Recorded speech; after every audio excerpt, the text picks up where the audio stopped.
Welcome, everybody, to Midday Magazine for this. Nope. I didn't like that. Didn't like it. Just trying to rush it. Welcome, everybody, to Midday Magazine for this Thursday, November 14th, 2024. Have your host, James, here, and we're joined right now by our good friend, Anna Mitchell, Natural Resource Educator with UW Madison Extension. Anna, always good to see you. Thanks for being here. You're welcome. Good to be here, James. How have you been? Oh, I've been well. Recovering from a cold, but 'tis the season. Yeah, it really is. It really is. Glad to hear you're recovering. And glad to see your topic today. We're going to dive into wildlife habitat and movement, a topic that this time of year feels like a really goodly timed topic. I try my hardest to make sure they're timely. Yeah, so today we're going to get into wildlife corridors and crossings, which is a topic I don't know if a lot of people know about. I don't think so. And I'm pretty certain we have not covered this ourselves with you or with others on this topic. Yeah. So before we get into wildlife crossings and corridors, it's really important to actually just talk about habitat and movement of wildlife, right? As we all know, wildlife move in order to complete their life cycles. It does not matter if they run, swim, or fly. Wild animals, at the end of the day, have to move to find food, water, shelter, and breeding sites, right? So we all know animals move. I'm sure we've experienced it, right? Oh, yeah. Those wild turkeys, man. Man, you don't want to hit a turkey or a deer, right? No. So unfortunately, as our human populations grow and we're expanding, we see a lot of fragmentation in wildlife habitat. And when I say fragmentation, you can just think of like breaking apart of, right? So our cities expand. We have agricultural fields, and so we take out wildlife habitat, right? So we're fragmenting natural wildlife habitat. We actually experience this almost every day here in our building, or across the street, I should say. We have a eagle's nest across the street over at the artillery over there. Yeah. And when we first moved in here, this eagle would be flying around all the time. I thought it was one of the most beautiful things. It would distract me. Squirrel. I'd be distracted by it all the time on the air. Right. But I did a little homework on this because it seemed so active. Yeah. And I didn't know if that's what eagles were or not. They tend to be very active when they're in an area, a rural area, where they have a hard time finding food. Yeah. And it sent me down this rabbit hole, this eagle hole, if you will, of just more and more learning about eagles and how much of their habitat has been taken up. Yeah. And how that is our bird. That's the symbol of our country. And that's an animal that is not living its best life, really, because of some of this fragmentation you're talking about. Yeah, and, just to get off a little side tangent. It's what we're all about. Right. Eagles have actually made a really huge comeback in their populations, which is really cool because of habitat restoration projects. So we'll get into that in a little bit. We've touched on it a little bit with the recent Jefferson Award winner and some other things that have been some great movement being done by people with eagles. Yeah, it's really cool. But like I had said, there's many factors that cause habitat fragmentation. It is just the nature and reality of our growing populations, right? We have urbanization, we have road development, fences get put in, etc., right? Many man-made barriers that impede with wildlife movement, habitat, etc. So you might be saying, wow, that's horrible. And we do see it, right? Yeah. So what's being done to fix it? Well, there's two really cool things, I guess, that are being done to fix that, and that's improving wildlife corridors and creating wildlife crossings. So before I think we can dive into like, what is a wildlife corridor? What is a wildlife crossing? And we're going to do a little visual exercise here. So we'll start with wildlife corridors. So a wildlife corridor, the technical definition of it is that it's an ecological corridor that's part of a landscape that allows animals to move between larger areas of habitat. Okay, so now play along with me. Visualize in your head two separate pieces of forest. There's nothing connecting these pieces of forest. Now, in one of the forests, you have deer. The deer in this forest are running out of food, but they need a way to get to that other piece of forest. But there's nothing connecting those pieces of forest to give them a good movement area, right? To give them safety to move. Yeah. Now, visualize a little piece of woods that's connecting those two larger chunks of forest. And this little piece of wood is allowing movement for deer. It basically turns into a deer highway. That deer highway air quotes, right? That is what we call a wildlife corridor. Wow. Yes. I love that. Yes. That is really cool and nicely done. Oh, that was thank very good. I'm not too visual. I got it. I saw it. Good. Yeah, so corridors are basically the habitual routes that animals use based on either learned behavior, seasonal influences like migration, right? Seasonal influences, and just inherited traits, something that they learn from their parents, right? They can often be identified by landscape features that have good paths of movement, including like topography, elevation, vegetation type, and physical barriers, whether that be roads or rivers.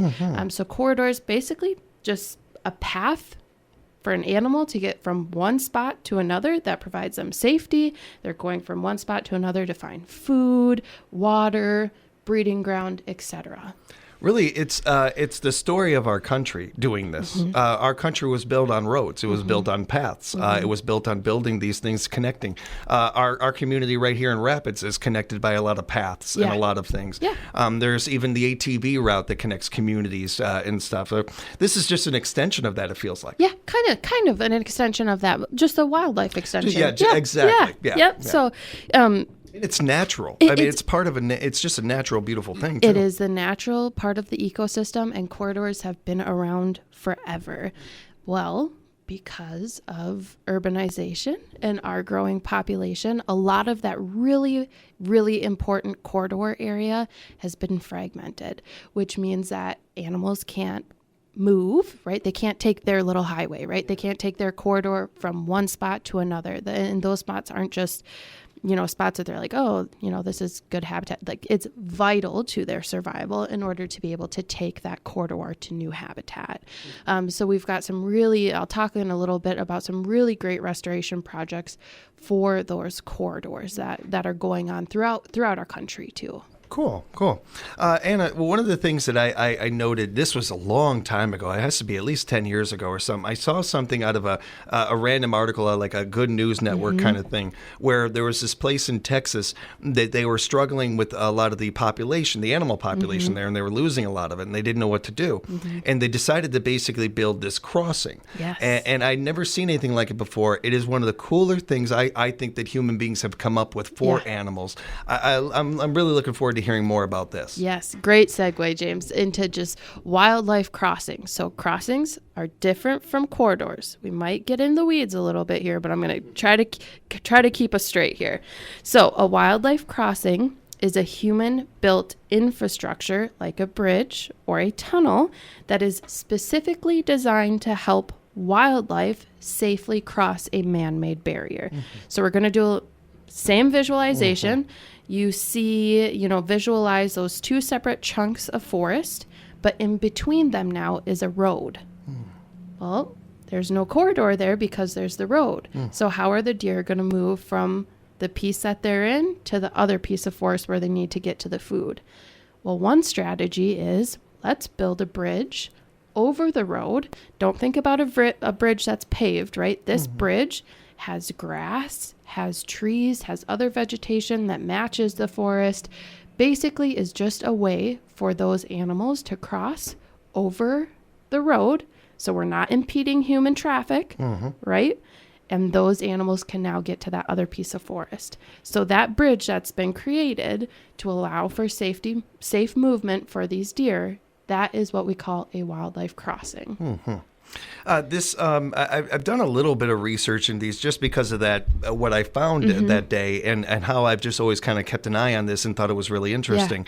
It's something that I feel like is only a matter of time before it's very common in this state and other Midwest states. Right, yeah. And one of the things that I noted from it too was, well, I come from a construction family, so I see something like that. I'm like, well, how much did that cost? What did it take and everything? Right. They were able to, kind of look at this and say, well, how much were they spending on cleaning up dead wildlife or what they were losing in wildlife and how much this cost? And it was an easy decision for that board to make. Oh, this is much cheaper way of, not solving this problem, but helping this mitigate. Thank you. Yes. Yeah, exactly. Yeah. And I thought that was really cool. Another part of it that I thought I saw too, and this is more of a recent thing. Some of these are actually underground bridges. Yes. Sometimes they do that. It depends on the land and the kind of structure you're working and with. the animal, what the animal's habits are too. Yep. So our little visual was a bridge, but like you said, James, there are tunnels. Sometimes even culverts act as this. It just depends on what your wildlife population is, kind of what their mode of transportation is. There's a lot of really unique examples of this that I'll get into in just a second. Just one other really quick thing. They're beautiful. Oh, like yes. they're really cool looking. They're a nice little attraction. They're almost they're a kind of a cool thing to see. They're not no eyesore or anything like that. They're like a beautiful little addition to these roads. Yeah, and it's something that like strikes your curiosity when you see it. You're like, what is that? Yeah, and then point. It's something that I think we're helping the animals maintain their natural behavior while not impeding with human movement and our day-to-day lives. This is like the coexist, right? We are literally creating something that can help wildlife and humans exist and go about their normal days without negative interaction, right? I grew up seeing Cubs and White Sox fans live next to each other and put up with each other. If they can do that, we can do this. Oh, we can yes. coexist. We can coexist with our animal kingdom. Yes, we can, James. Yep. So crossings, like we had said, wildlife crossings, they can be underpasses that enable wildlife to cross underneath roads. They can be overpasses that help wildlife cross over roads. There's wildlife friendly bridges. There's a lot of different really, really cool examples. Mm-hmm. So what about the differences between these two things, Yes. Anna? Okay. So here's where maybe we'll get into the weeds a little bit. So crossings are the routes or areas or corridors. Corridors are the routes or areas of habitat where animals use to move between larger areas of intact habitat, right? So crossings are those man-made linkages between that habitat. So if a corridor is where animals naturally move, where would you want to put a crossing? Probably right where that natural and that long lasting or the corridor where the corridor has been for a very long time. So where we fragment corridors, if it's viable, that's where we can put a crossing. Yeah. So you can have a crossing in a corridor. That's pretty interesting. That's kind of cool.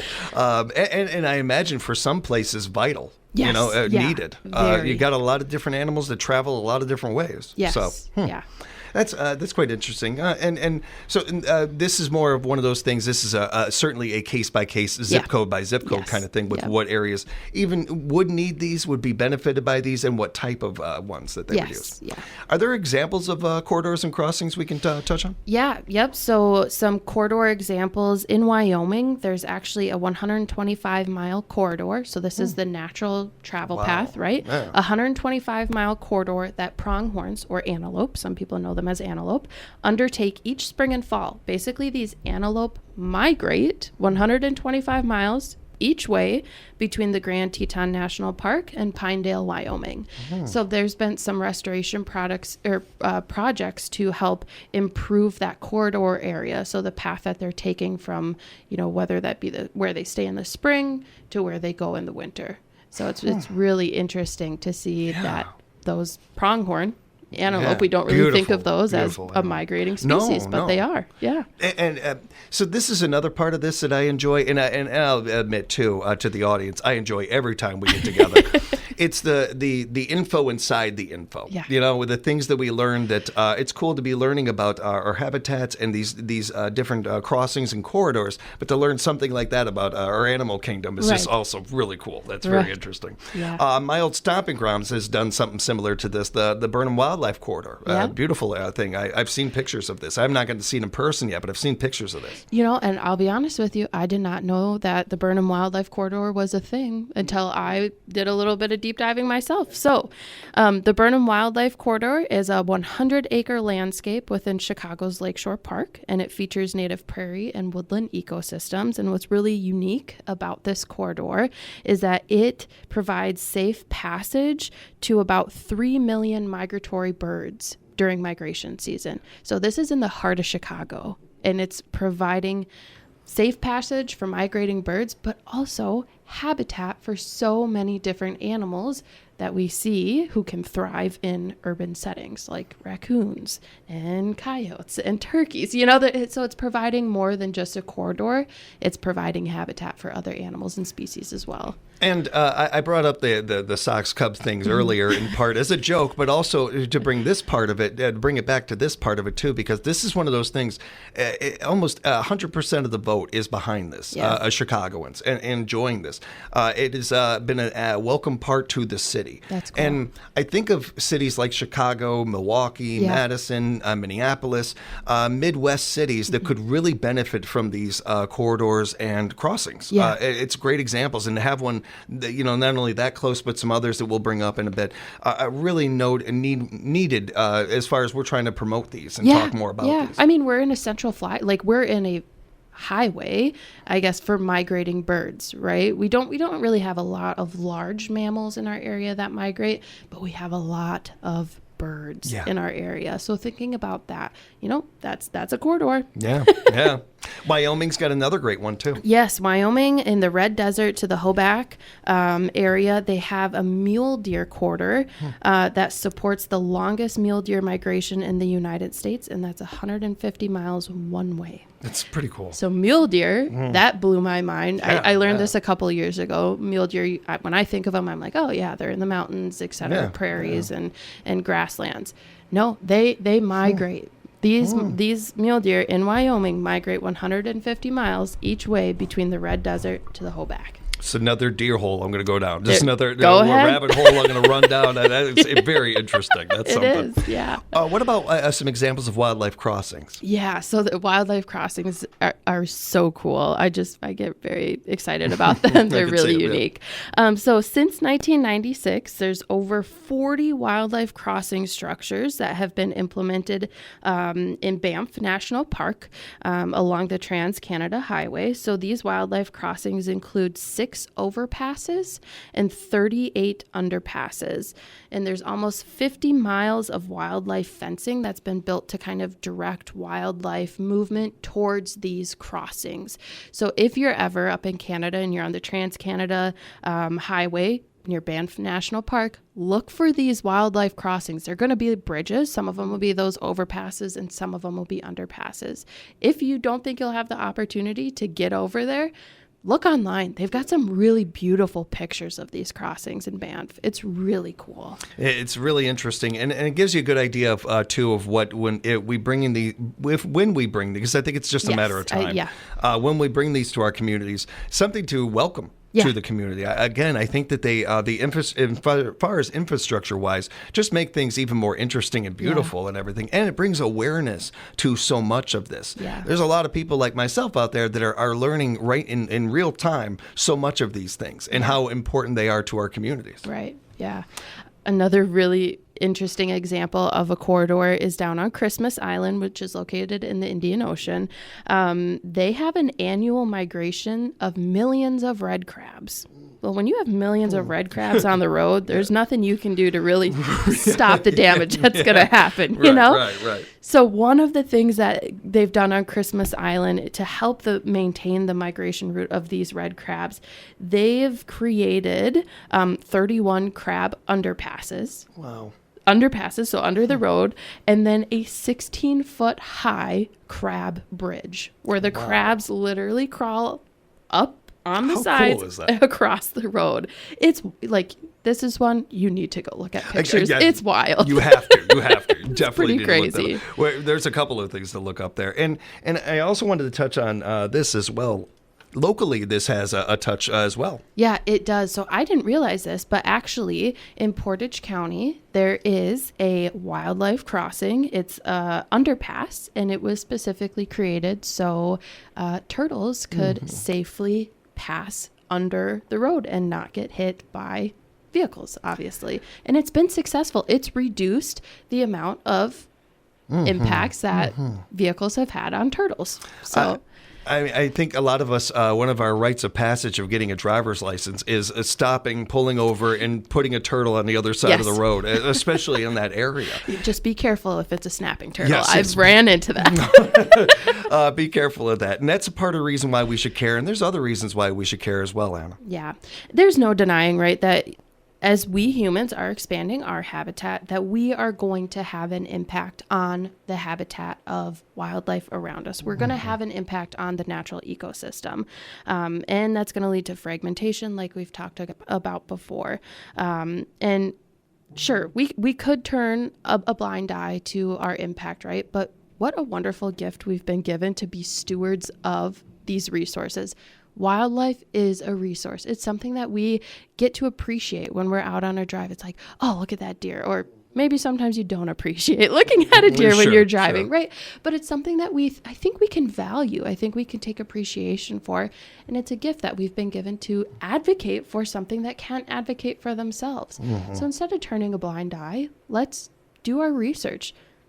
Learn about things, advocate for things. If you have an area on your property and you know that it's a major movement area for wildlife, improve that habitat a little bit. Plant some native plants. Make it a safe spot, especially if you're a hunter. Corridors are very, very important. You should look into it a little bit. Very good spot to set a deer stand. But if you see a spot, hey, there's turtles here, advocate for a underpass, a turtle underpass, something like that. One thing we didn't necessarily get to touch on that I came across a little bit in my research, so many of these things, that's how they started, grassroots. Just a community member seeing something and going to their city and their board and their government and trying to get this going. It's been this has been such an informative and fun and interesting conversation, Anna. We appreciate it so much, and very well worded to wrap it up there. Appreciate you. A society is judged on how they treat their elderly, their animals, their children. This is a gift that we've been given to show people what we're made of and show the animal kingdom what we're made of and work with them on this. And if people have follow-up questions, want to know more about what we talked about today, how can they reach you?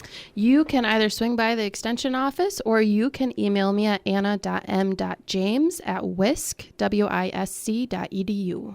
Looking forward to the next conversation, Anna. Thanks so much for joining us. Thanks so much, James. Say hi to the team at Extension for us. Oh, I will. We'll have more Midday Magazine for you coming up right here at 97.5 FM, 1320 AM, WFHR. We are locally grown radio.